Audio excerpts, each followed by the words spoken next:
ගාල්ල දඩැල්ල තොටේ ගෙවත්ත පැත්තේ තියෙන මේ පාළු ගෙදර විකුණන්න දාලායි තියෙන්නේ. ගෙදර කවුරුත් නැහැ කියලා පිටට පෙනුනට ගෙයින් එළියේ අසරණ අම්මා කෙනෙක් ඉන්නවා අපි දැක්කා. මේ ගෙදර හිටපු යාගේ එකම පුතා අම්මව ගෙයින් එළියට දාලා ගේ විකුණන්න බෝඩ් එකකුත් දාලා යන්න ගිහින්. මේ කියන පුතා ගෙදරින් ගියේ ගිය මාසේ පෝය දවසේ කියලායි ඒ පැත්තේයි කිව්වේ. කිව්වා කියලා යන්න එපා පව් නේද ආච්චි වහිනව නේද කියලා. ඒත් ආච්චිට කන්නක් දුන්නේ නැහැ මම තමයි කන්නගෙන දීලා ගියේ. පුතා දාලා ගියයි කිය ඇඬුව එළියේ. අතුර වහලා ටොයිලට් එක වහලා ඔක්කොම වහලා ගිහින් තියෙන්නේ. ඒ පුතා පුදුම જાතියේ දුක. මේ ගෙදර හැම දොරක්ම වහලා. ටැප්වල වතුරක් නැහැ.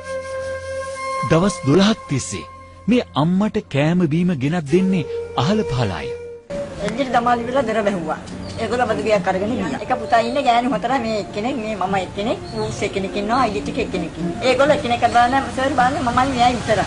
දූවරු ඇවිත් මොන තරම් කතා කළත් පුතා එනකම් මෙතනම ඉන්නවා කියලායි මේ අම්මා කියන්නේ. පුතා අමානුෂික විදිහට යාව ගෙදරින් එළියට දැම්ම කියලා පිළිගන්නත් මේ අම්මා කැමති නැහැ. එහෙම ගතියක් පාන්න දාලා ගියා නෙවෙයි. ඉස්කෝලේ ගාවට ගෙයින් එන්න ගියේ. දරුවෝ අම්මලානේ මේ පැත්ත ගිහින් මේ පැත්ත හැරෙනකොට ඔක්කොම හොඳයිනේ. මන් දන්නේ නැහැ මම නම් එහෙම. මේ ඉඩමේ අයිතිය තියෙන්නේ අම්මට. දැන් ටික දවසකට කලින් ඉඩමේ ඔප්පුව උකස් කරලා පුතාට බැංකු ණයක් අරගන්නත් අම්මා උදව් කළා. ඒ ඔක්කොම වැඩ ටිකක් කරගෙන පුතා අම්මව දාලා යන්න ගියේ.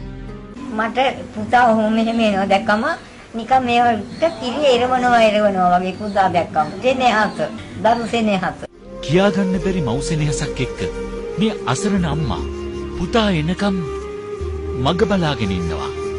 අම්මා කෙනෙක්ගේ සෙනෙහසත් වටිනාකමත් නොහඳුනන මෙහෙම දරුවෝ රටේ ඉන්නව නේද කියලා මේ වෙලාවේ ලයිව් එට් බලන ඔබට හිතෙන බව අපි දන්නවා.